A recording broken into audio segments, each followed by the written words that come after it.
Hello there, it's Christian Youngren bringing you another Best Automotive Practice. In this week's video, we're going to take a deep dive into the automotive buying objection. I need to talk it over with my wife, spouse, significant other, relative, or a friend. Now today we're going to learn why guests bring up this objection during the automotive sales process, and then some ways to possibly prevent it. And then finally, since it will come up at times, it's inevitable, I'm going to give you 4 different ways to overcome this automotive buying objection so you can keep your sale moving forward. Now, if this is your first time to our channel and you want to improve your automotive selling skills, learn how to use psychology to close more car deals, and to receive unbiased reviews on dealership, vendor, product, and service companies, make sure you go ahead and subscribe and then turn on that bell. And that way you never miss out on learning anything new. Okay then, let's get to work. I need to talk it over with my wife or spouse or significant other is another one of those tricky buying habits that can quickly take what seemed like a hot automotive sales prospect and put it right on your unsold follow-up list for what could seem like forever if you don't handle it properly. Now, when does I need to talk it over with my wife actually come up during the automotive sales process? Well, the good news is that it rarely comes up during the meet and greet phase because there's really nothing to consider. There's not much going on at this point with product and price discussion, so at least you've got them talking to you. But it could be coming right around the corner, right after that initial meet and greet. Now, does it come up somewhere during the vehicle presentation or demonstration? Or does it come up after figures have discussed? Now, the timing of these common car buying psychological habits really gives us a lot of insight to the question of why it actually comes up. I mean, think about it. Early on, when it comes up in the sales process, isn't it your guess it's their way of unconsciously slowing that process down a bit? And then overall, why it comes up when someone's purchasing a high-ticket item has got a lot to do with the habits they develop during their lifetime. I mean, most of us have been conditioned to proceed with caution when buying a high-ticket item like a car. Cave emptor, let the buyer beware. Your parents might have told you, hey, don't sign anything till you've read all the fine print. Or, hey, no matter what, don't pay asking price. I mean, all of these habits have been instilled in us when we were younger by our centers of influence. And these, coupled with that social norm of a husband and wife needing to respect one another when discussing a large family purchase, like a new or even a used car, makes this kind of a reflex objection, doesn't it?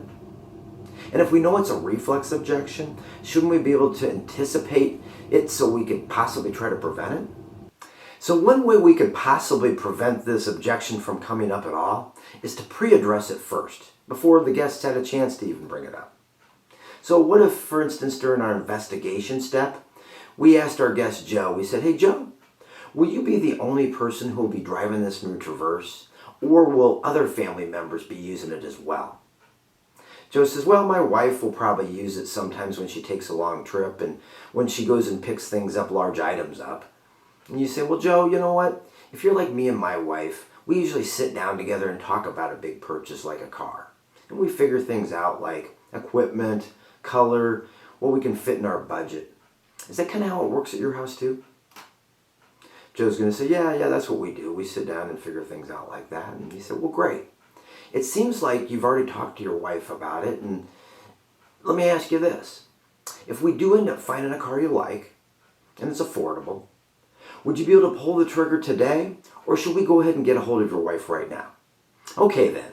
Now that's a technique you could use to pre-address the objection before it even becomes an objection, before you've worked your deal.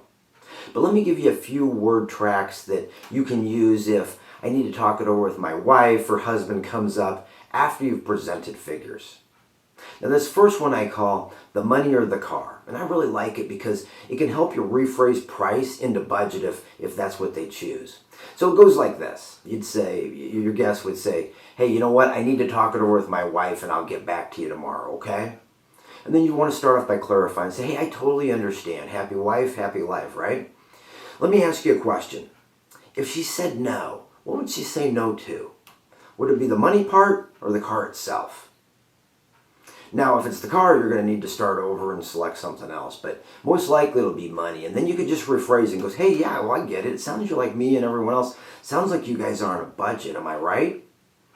And your guest, Bob, he'll say, well, of course. I mean, we just need to make sure that we're at $350 a month with only $500 down in my trade-in. And then you'd isolate by just saying, hey, Bob, let me ask you, other than finding room in the payment and finding a way to fit it into your budget, and then checking with your wife, would there be anything else stand in the way you taking this car home now? Bob says, no, I mean, if we can get the payment all worked out and everything, I need to pick her up and then pick up the down payment. But yeah, I mean, we could go ahead and do it if we can fit this into my budget. So bam, now you've closed one, or at least you get yourself in a lot better position to move this forward. Now here's another one you could use on the lot to help gain a commitment or during negotiations. And it helps with a variation of the objection. I want to check it with my wife. I want to check with some relatives. So maybe like a father-in-law. So we would just rephrase it to good decision. And it might sound something like this. We'll just have Bob, our guest again. And he says, you know what? I want to talk it over with my father-in-law before I do anything. And you say, hey, I totally understand. May I ask, why is that? And he says, well, he knows a lot about cars and he's a lot better negotiator than me. Well, you say, well, you know what? It just sounds like you want to make sure you're making a good decision. Am I right? And your guest's going to say, well, yeah, I mean, I want to keep this car for, 5 to 10 years. So I want to make sure it's a good one. I want to make sure it's a good deal. And then you just isolate and say, well, hey, I get it. So other than knowing you'd made a good decision, is there any other reason we couldn't send you home in the vehicle now? And Bob says, no, I mean, if it's the right car, I mean, if it's right for me, I'll go ahead and take it tonight. And then you could just rephrase again and say, well, isn't it a good decision getting a car you like at a price you can afford from people in a place that'll take care of you after the sale as well? So then we get a reaction one way or the other, right? He'd either say, no, I really want to go talk to my father-in-law, or he would at least probably help us, allow us to move forward. If he's on the lot, he'll let us move forward. If he was, again, in the negotiations, he may say, let's go ahead and do it. Or he may say, I still need to talk to my father-in-law. But either way, we haven't lost anything. We put ourselves in a lot better position to move the sale forward. Now this next one, again, could be used on the lot, or it could be used after you've worked some figures and the guest's wanting to leave. And it's just called, how would they feel? And you would just say, hey, you know what, Joe, I completely understand you want to talk it over with her. I mean, I totally respect that. Since you know better than I do, what type of questions do you feel she would have? What type of information do you feel would be important to her? How do you think she'd feel about this deal? Well, there you have it. Several techniques to help put yourself in a much better position to either close the sale or keep it moving forward when your guest says, you know what, I just need to talk it over with my wife, my husband, my friend, relative, significant other. Now, if you want to hear more objection word tracks on, hey, you know what, I need more for my trade, or that payment's too high, or if you want to learn some psychological tips to help persuade guests, go ahead and check out the videos that are going to be coming up right about now.